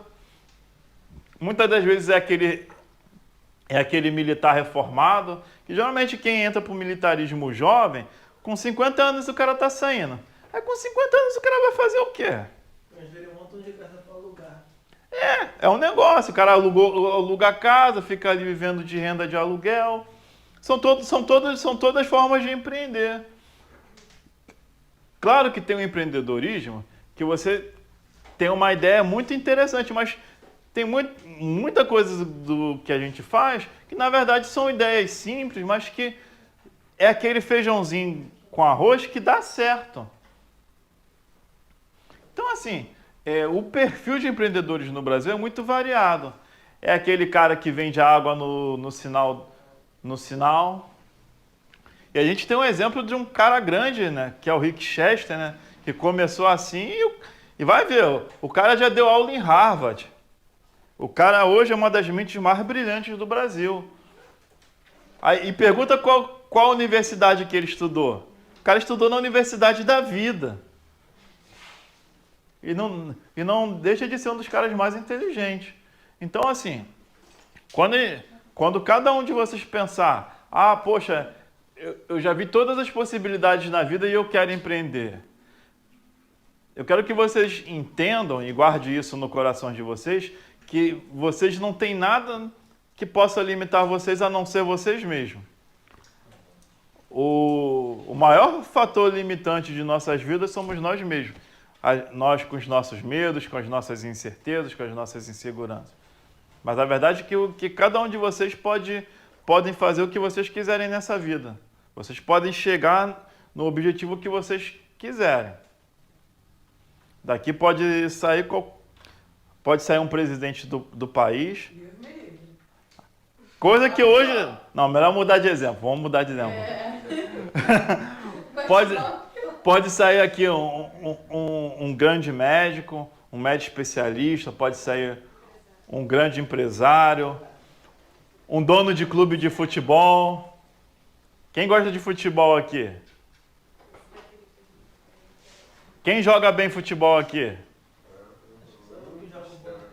Acho só de jogar bola, acho que só tu tem cara de jogar bola mesmo. Eu jogo muito futebol no FIFA. Não, eu acho que esses últimos que estão saindo, os dois estão ruins, cara. Eu não sei qual que tá pior. É uma competição aí, as duas serão uma merda. É. Vamos lá.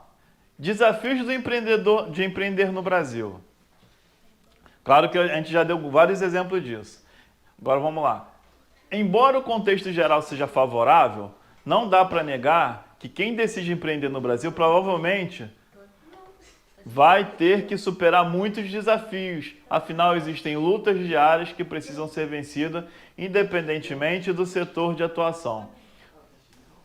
Um dos maiores entraves é a enorme burocracia para se abrir uma empresa, já que é um fator conhecido do ambiente brasileiro. A necessidade de alvarás, registros em cartório, apresentação de documentos, emissão de guias, entre outros. Costuma demandar muito tempo e dinheiro. Então, assim, para você abrir uma empresa, mesmo que você seja o cara milionário, tu vai lá, cara, você não consegue abrir a sua empresa em um dia. Para você, não, mesmo que você pague tudo, faça todas as documentações em um dia só, cara, vai demorar pelo menos uns 3 meses para essas documentações retornar e você tá com condição de realmente de abrir uma empresa. Exatamente. Outro ponto é a complexidade do sistema de tributação. Mesmo os pequenos empreendedores precisam ficar atentos para não ser punido. Ou seja, existe uma categoria, né, que é a categoria mais simples para você ter um CNPJ, que é o MEI, que é o microempreendedor individual. Através do MEI, no formato MEI, você acessa um site, gera o teu CNPJ, dependendo da sua função, dependendo da sua área de atuação, você tem que ir na prefeitura para gerar um alvará de funcionamento, mas tem muitas profissões ali dentro da característica do MEI que não. E o que acontece? O que te possibilita ser um MEI? É você ter uma receita anual de até X valor que você ganha. Então, por exemplo, se eu não sei, eu não lembro do valor exato, mas, por exemplo, 80? É que eu não lembro. Eu tinha ouvido falar nisso. Então, se você consegue ganhar até 80 mil, você consegue ter o seu CNPJ e com esse MEI você pode contratar pelo menos uma pessoa, você está ali assegurado como empresa. Mas, a tua empresa bombou. Ao invés de você ganhar 80 mil, cara, agora você ganhou 2 milhões. Você obrigatoriamente sai do MEI e vai para uma outra categoria de tributação, onde você tem que contratar uma empresa de contabilidade, e essa empresa de contabilidade que vai gerir, né, pelo menos essa parte da sua tributação, que vai ser uma facada bonita do leão, onde realmente onde a União, né, onde a Receita Federal fica aí com pelo menos 40% do que você produziu ao ano. Então vamos lá. A gestão das pessoas também é um grande desafio, junto com o gerenciamento financeiro. Especialmente no início, trabalhar com um time reduzido implica ter que multiplicar as funções de cada colaborador para dar conta de tudo. Some isso, o desenvolvimento do produto, vendas, marketing e atendimento ao cliente. No início a gente já falou, né, de divulgar a marca através das redes sociais, que é uma coisa muito comum hoje. Hoje você tem sua empresa, você está lá no Instagram, você está lá no Facebook, você está lá anunciando o seu produto. Agora a Vivo fica ligando para os outros, fica oferecendo promoções. Isso é chato pra caramba, né? Vou ser sincero, eu dificilmente atendo o telefone, cara. Eu geralmente... Eu atendo o telefone só para as pessoas que estão na minha agenda. Aí, às vezes a pessoa fala assim, pô, eu te liguei, tu tá na minha agenda? Não, então nem adianta que eu não atendo. Se a pessoa ligar de um outro número que não seja o dela, justamente porque a quantidade de coisas que são vendidas para mim, pô, tá fora do comum. Então, assim, hoje as práticas de marketing, né, são através das redes sociais, tanto de propaganda gratuita, também tem o que a gente chama de anúncios patrocinados, onde a gente investe num valor, né, para anunciar. Isso, igual time de futebol. Às vezes você vai ver um vídeo no YouTube, aí não aparece uma propagandazinha, aquilo dali é um anúncio. Você clica no Facebook, não aparece uma propagandazinha do lado, aquilo dali é um anúncio. São todas formas de divulgar o seu negócio. E outra coisa, aqui nesse parágrafo tem uma observação, né? Quando você trabalha em equipe, né, você está lidando com pessoas com perfis diferentes, personalidades diferentes. E um dos grandes desafios de trabalhar em pessoas é isso, é você conseguir entender as diferenças de cada um e trabalhar de uma forma harmoniosa. Exatamente. Eu já tive a oportunidade de trabalhar em multinacional, onde, por exemplo, o andar que eu trabalhava tinha em torno de 300 pessoas e, literalmente, onde o pau quebrava, porque não tinha supervisor que conseguia administrar isso tudo. E eu já tive a oportunidade de trabalhar com equipes menores, onde o ambiente de trabalho era bom, e onde também o ambiente de trabalho era ruim. Por quê? Porque lidar com pessoas é difícil. Por mais que hoje em dia, né, se fale muito sobre inteligência emocional, até nas escolas já começam a falar sobre esse tipo de coisa, e hoje tem muito palestrante, tem coaches, tem muita gente falando sobre esse tipo de coisas, até nas redes sociais. Tem aquele dia que você está bem, mas tá bem-humorado, que tá tudo legal, mas tem um dia que você acorda cabisbaixo, tem um dia que você tá mais estressado, tá com algum problema, tá com alguma situação. Então, se você mesmo, você passa por nuances e muitas das vezes existem várias versões da gente, né, por causa dessas nuances. Imagine um ambiente que tem várias pessoas com várias nuances. É muito complexo lidar com pessoas. Geralmente as pessoas que são gestoras, que são líderes de pessoas, são pessoas preparadas, que têm essa paciência, que têm esse olhar diferenciado, sabe? Agora vamos lá. Mortalidade das empresas do Brasil. Isso aqui é uma informação bem importante, né, para quem pensa em empreender. Dentre os pequenos negócios, os microempreendedores individuais, MEI, têm a maior taxa de mortalidade. 29% fecham seus negócios após 5 anos de atividade. As empresas de pequeno porte têm a menor taxa de mortalidade, 17% após 5 anos de atividade, e as microempresas, com 21,6%, têm a taxa de mortalidade intermediária. A maior taxa de mortalidade é verificada no comércio e a menor na indústria extrativa. É o que aponta o levantamento recente do Sebrae, focado nas empresas do Brasil. Então... O que é uma indústria extrativa? O que é uma indústria extrativa?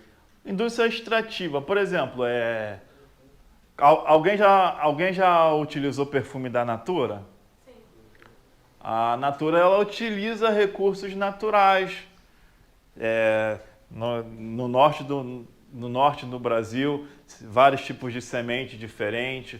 são produtos, né, são matérias-primas que não são as matérias-primas de comerciais assim padrão, né, de mercado. A Natura ela tem um nicho de mercado diferente. Por quê? Porque a Natura é uma empresa ambiental, ela se preocupa com o ambiente e se preocupa com as pessoas que fazem essa extração de matéria-prima. Então, esse é um exemplo de indústria extrativa. Por quê? Porque tem indústrias que são só indústrias químicas, né? Que a base de matéria-prima é uma base completamente de produtos industrializados. Por exemplo, uma empresa que trabalha fazendo potes de plástico, né? Aqueles potes que servem para armazenar alimentos e tal. Qual é a matéria-prima? É plástico. E plástico é uma das matérias-primas assim, mais complicadas de se trabalhar pela questão do desgaste, né? Ali tem 2 potes de sorvete, né? O dado estatístico, né, que fala que o plástico demora 500 anos para se decompor. Mas, na verdade, que pode ser muito mais do que isso. Por quê? Porque a gente não teve nenhum plástico que já passou pelo período de 500 anos comprovadamente para a gente poder constatar. Isso é só uma expectativa, uma perspectiva, uma hipótese, não é algo cientificamente comprovado 100%. Então, a Natura é um exemplo de indústria extrativa. Então, vamos lá. O levantamento foi feito com mais de 3 mil empresas do país porque queríamos entender como a pandemia afetou os pequenos negócios. Para entender as características do fechamento das empresas, alguns pontos foram destacados. Neste caso, empreendedores que tinham menor conhecimento ou experiência anterior no ramo, que tinham menos iniciativas em aperfeiçoar o negócio, fizeram menos esforços de capacitação. Foram os que não conseguiram manter as portas abertas. Então, por exemplo, aquele exemplo da pessoa que começou a vender quentinha. Será que ela chegou a fazer algum curso de gastronomia para entender como é que ela pode aproveitar melhor os alimentos para que ela possa ter uma maior lucratividade? Ela entendeu, ela sabe como é que ela tem que fazer os cálculos para conseguir obter um lucro real em cima da quentinha que ela está vendendo? Então, esse negócio que ela começou na pandemia para se virar, ela conseguiu se organizar, fazer um bom planejamento para que esse negócio sobrevivesse? Não. E esse é um grande problema que o empreendedor, na verdade, ele passa. Por quê? Porque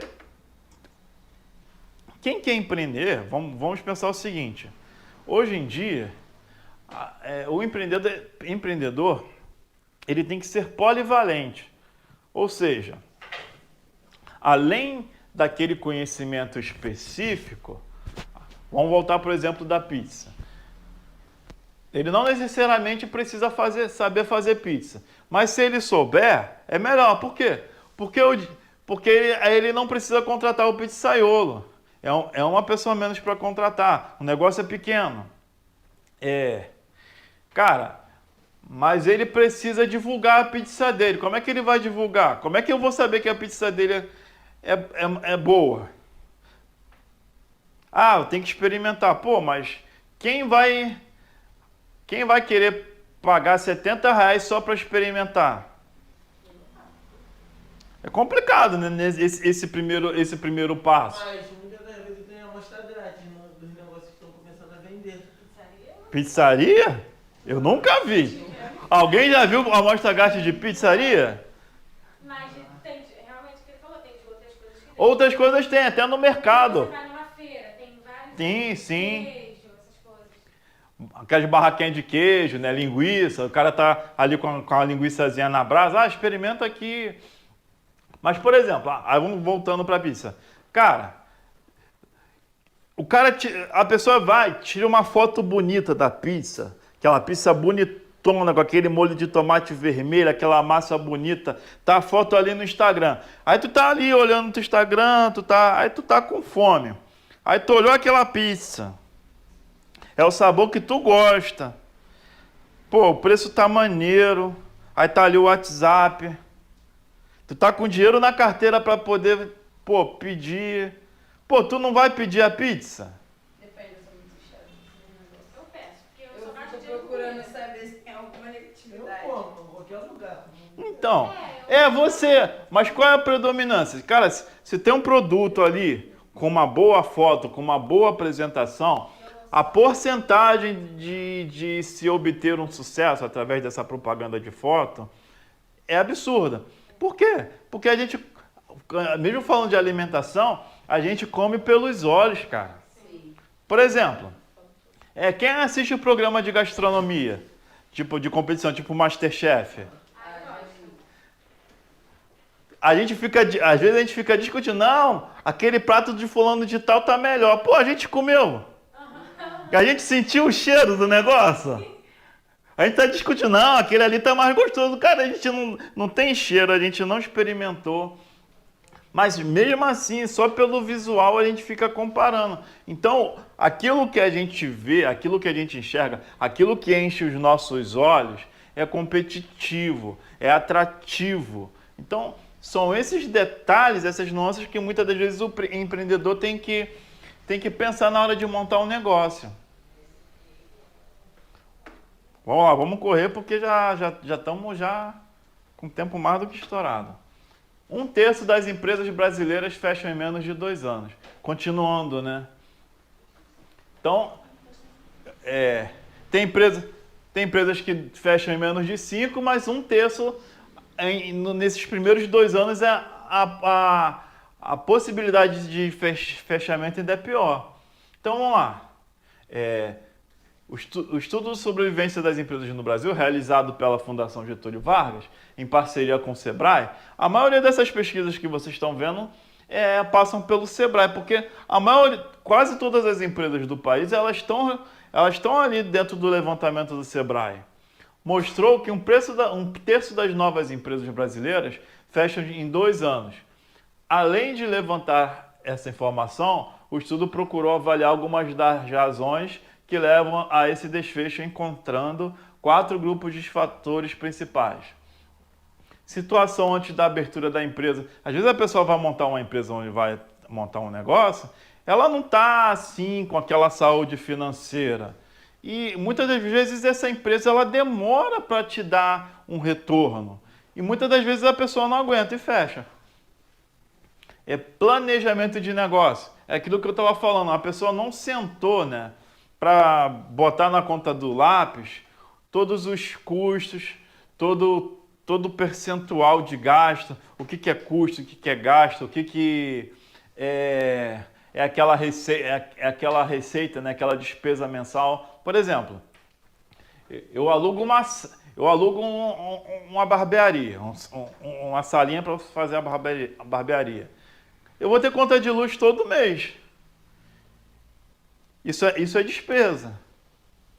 Então, mas o cara na hora que está lá fazendo o curso de barbearia, que está pensando em montar a barbearia, muitas das vezes a barbearia dele, ele não pensa nesses custos iniciais. Sem contar os investimentos em maquinário. O cara vai lá, vai comprar. O cara vai gastar ali por baixo. Se ele vai querer começar por cima já, não, quero começar com aquela barbearia top. O cara vai gastar ali de uns 5 conto para cima. Mas tem máquina que é esse preço, aquelas máquinas modeladas. Então. Além de pente para ficar trocando. A máquina ajusta sozinho a altura do cabelo e tal. Mas aí o cara, não, vou começar de humilde, vou começar só com o espelhinho e a máquina. E uma cadeira. Tá? E a cadeira, tá bom. A máquina mais barata é 500 conto.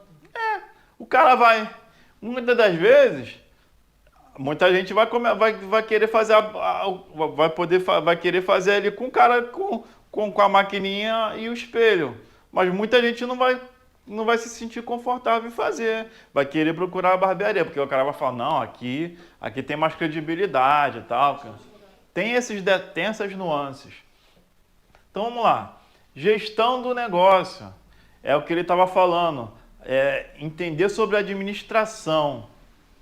Porque uma grande porcentagem do negócio não é só saber fazer aquilo que você está propondo dentro daquele negócio que você está tentando abrir. No caso, a especialidade. Mas é você saber administrar. Nem sempre o especialista do assunto, nem sempre por exemplo, o pizzaiolo, ele é bom administrador. Então ele não tem a capacidade, apesar dele fazer uma pizza incrível, ele não tem a capacidade de ter uma pizzaria. Então ele vai ter que ser sempre o empregado. E esse é um grande percentual de profissionais dentro do país. E às vezes o cara até sabe, o cara até estudou, mas o cara não tem a coragem de montar o negócio dele. Sabe onde pega também? Na parte da logística e estoque. Não pensa. Não pensa. O cara não pensa que para abrir um restaurante, o cara tem que ter pelo menos um estoque de 1 mês de alimentação. Por quê? Porque muita gente vai pagar, por exemplo, o seu prato de refeição que vai comer no cartão, no vale alimentação, no crédito. O crédito, na verdade, se você não quiser uma taxa alta de impostos em cima do cartão, o certo é você pegar o dinheiro do cartão de crédito daqui a 20 dias. Sem contar, por exemplo, tem muita empresa, né, que tem a conta ali dentro do restaurante, então o funcionário dele vai comendo, e só no mês seguinte que a empresa vai faturar aquilo que tu gastou. Então você tem que ter um caixa, você tem que ter um estoque. Exemplo maravilhoso qual é o seu nome mesmo? Qual? Felipe. Que o Felipe deu. Então, assim, nem sempre a pessoa que vai empreender pensa nesses detalhes. E o último aqui, capacitação do empreendedor em gestão empresarial, complementando aquela parte da administração. Ele tem que pensar de uma forma mais ampla, de uma forma mais macro. Ele precisa entender todas as nuances do negócio. Porque quando ele faz esse trabalho de entender o negócio, ele procura observar o negócio dele, ele procura também observar os concorrentes que ele tem para poder ver o que os concorrentes estão fazendo. Então vamos lá. Ou seja, os motivos que levam o empreendedor a fechar a empresa antes de completar 2 anos de existência podem variar desde problemas anteriores à abertura do negócio até falhas durante a gestão. Com toda a complexidade do empreendedorismo, pode ser difícil coordenar as atividades operacionais e estratégicas. Quer ver uma coisa que mata o negócio? O cara pode acertar isso aqui tudinho. Por exemplo, aquele salão de beleza maravilhoso, com tudo assim, e profissionais que sabem fazer tudo assim bem feito, aqueles cabelos bonitos e tal, aqueles alisamentos assim perfeitos. Mas aí lá tem uma recepcionista que dá patada em todo mundo. Acabou o salão, cara. Não agenda, não faz as marcações, os agendamentos de uma forma correta. Acabou o atendimento do salão.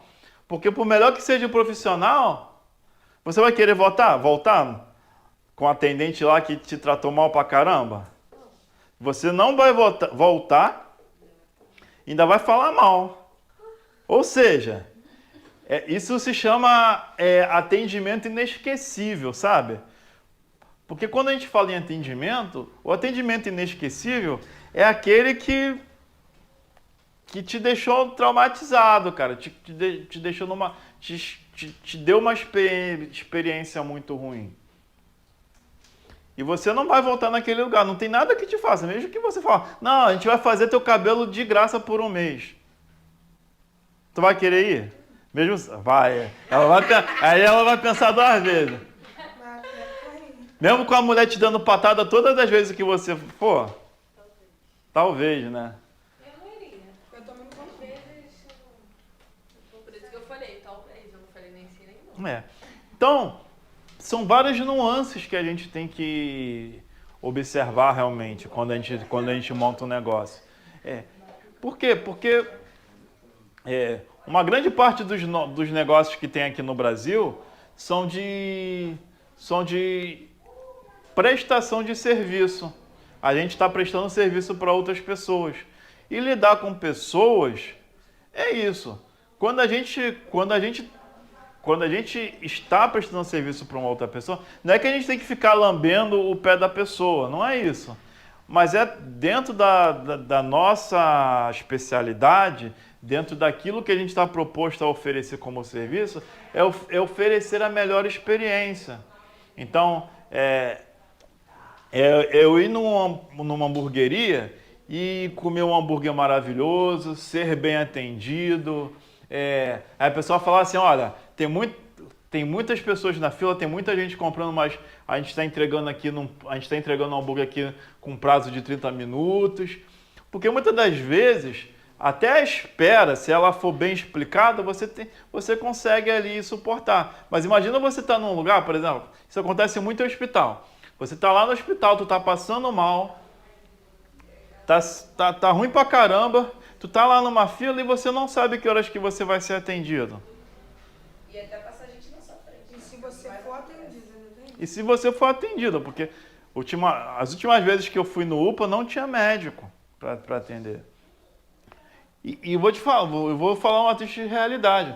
Até num hospital particular, muitas das vezes você é mal atendido. Mesmo você pagando aquela consulta, você está sendo mal atendido. Então vamos lá. A gente já está chegando na parte final.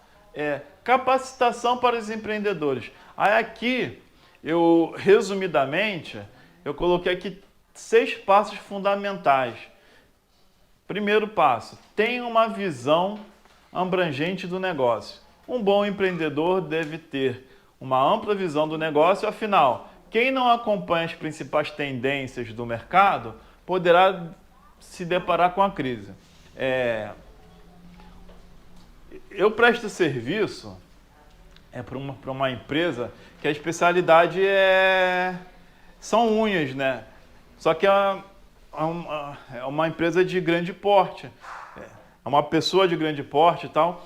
E, cara, ela a todo momento está se atualizando em relação aos produtos, aos tipos de unha, porque basicamente todo momento, me presta atenção, todo momento surge um tipo de unha diferente.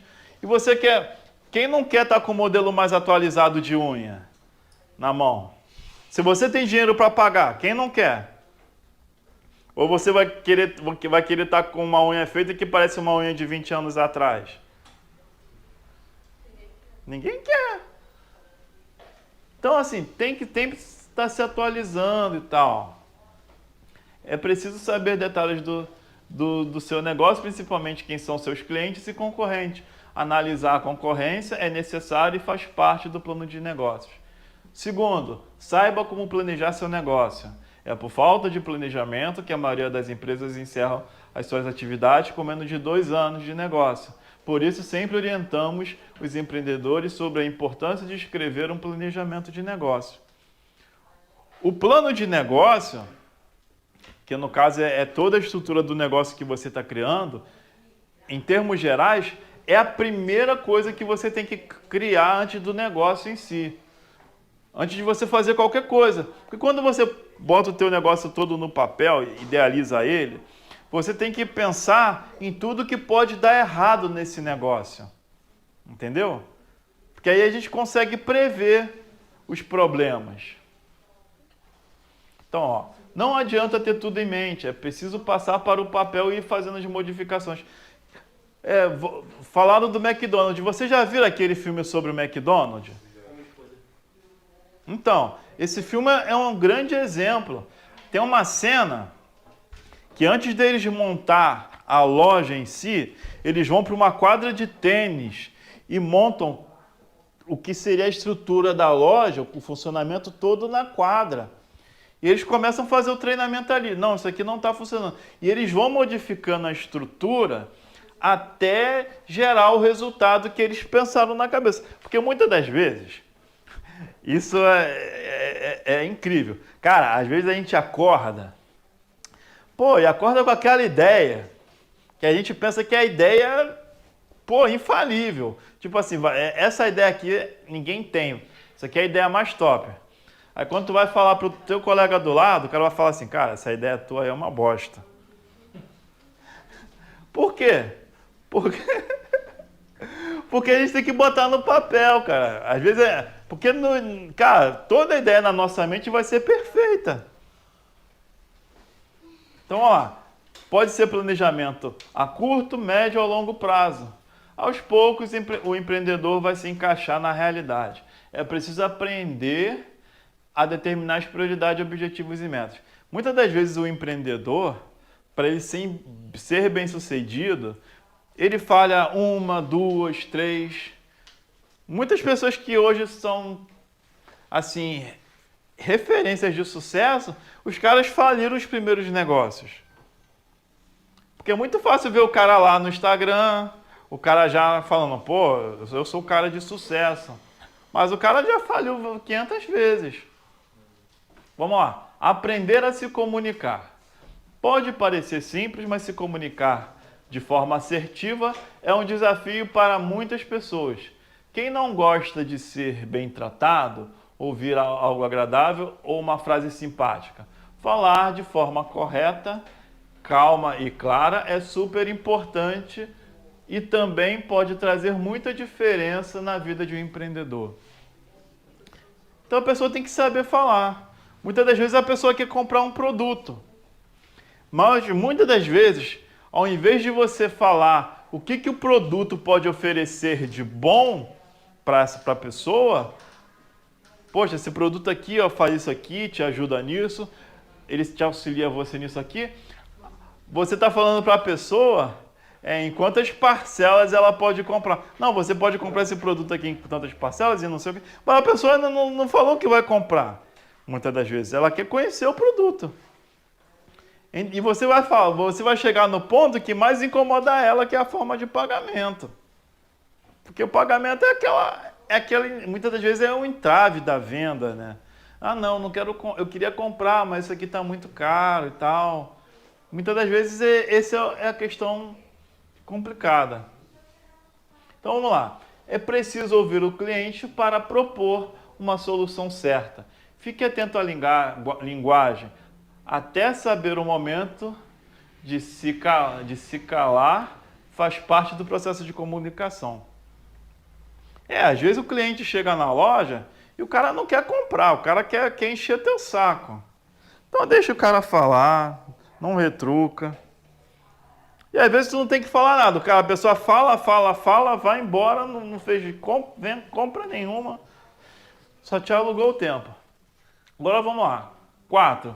Capacitação através de cursos. Capacitação para empreendedores é primordial para saber administrar o negócio de forma mais eficiente. Faça os cursos em gestão, finanças, moda, marketing, logística, enfim, estude. Aí aqui, né, eu vou vender um peixe aqui da ICO, né, vocês estão dentro do Instituto da Costa. Aqui na ICO a gente tem vários cursos que servem para auxiliar a quem quer empreender. Aqui tem curso de administração, tem curso de informática, inglês. Hoje, o cara tem que saber fazer tudo. O cara tem que saber fazer pizza, tem que saber tirar foto, tem que saber criar uma boa postagem no Instagram. Vocês estão vendo aqui, ó. Aqui tem um telefone que está com esse aparelhinho aqui. Esse aqui é um microfone que está aqui comigo, ó. E eu estou me gravando. Por quê? Porque tudo que eu estou falando aqui, isso aqui vai ser repostado no Instagram. Então, tudo isso faz parte do jogo hoje em dia. Há 10 anos atrás, não precisava de nada disso. Um panfleto simplesmente atendia. Você colocar um panfleto, mas um panfleto é bom? Mas não atende todas as demandas. Invista em tecnologia. Empreendedores precisam saber usar a tecnologia a seu favor pois é algo que pode tornar o seu negócio diferenciado. Seu negócio pode ter mais visibilidade investindo ainda em redes sociais, blog, site. Afinal, usar o poder da internet para potenciar o seu negócio é uma alternativa necessária. Cada passo dado ao lado da tecnologia tende a diferenciar você dos seus concorrentes e te coloca em destaque no mercado. Olha quanto equipamento eu estou usando hoje aqui, ó. O celular, estou aqui com o computador. Aqui, ó, isso aqui se chama passador de slides, microfone. E, poxa, me chamaram para dar essa palestra, foi anteontem. Ontem eu parei, montei essa palestra todo dia. Imagina se eu não sei criar um slide. Eu ia chegar aqui com papel escrito na mão, tal, ia falar. Poxa, ia dar informação? Ia. Mas aqui não está mais bonitinho para vocês verem, vocês não conseguem ler? Depois vocês vão receber isso aqui em PDF, vão poder abrir no celular de vocês, vão poder reler com calma, ver toda essa informação. E por último, acredite no valor das pessoas. Empreender é acreditar, não só no negócio, mas no potencial das pessoas. Saiba valorizar o potencial de cada cliente, por isso dê ideias, procure ser útil, agradável e sempre trate todos bem. É aquilo que eu falei, o cliente, quando fica insatisfeito por atendimento, por melhor que seja a estrutura do seu negócio, ele não volta. Acredite, você pode cativar um cliente pela maneira como você trata, até mesmo outras pessoas. Procure liderar as pessoas, seja organizado e responsável. Alguns cursos, como gestão de pessoas, podem ser de grande ajuda. Por exemplo, algumas coisas que eu já pedi, alguns lanches que eu já pedi no iFood, e quando chegava, com um texto escrito à mão, com uma balinha, com um docinho, coisa além do que eu tinha pedido. Os caras, eles precisam fazer isso? Não. Mas quem recebe isso, pô, cara, isso te dá um bom sentimento de uma forma maravilhosa. Então, invista em si mesmo. Hoje as pessoas que gostam do seu negócio se tornam verdadeiros advogados da sua marca. Ajudam a divulgá-lo, mostram fotos nas redes sociais, indicam para outras pessoas. Lembre-se, você pode demorar 10 anos para conquistar um cliente, mas por um deslize pode perdê-lo em segundos. Cara, tu fez um negocinho que a pessoa não gostou, ela tá lá postando no Instagram. Pô, fui lá na pizzaria do Luiz Cláudio e de um lado da borda, a borda recheada estava mais fina. Eu não vou nunca mais comprar pizza com ele. É assim. A pessoa... influenciador joga foto na internet. Então, hoje a gente acaba por aqui. E aí, o que vocês acharam? Gostaram? Tiveram algumas das ideias assim? Vocês tiveram uma perspectiva assim do que é o mercado de trabalho, do que é empreendedorismo hoje? O que a gente falou, o que a gente teve hoje aqui é uma palestra. A gente abordou alguns temas, alguns assuntos. Ao longo das outras semanas vai haver um aprofundamento maior, tá bom? Estão todos liberados. Tenham uma ótima noite, tá bom? E muito obrigado por estarem aqui.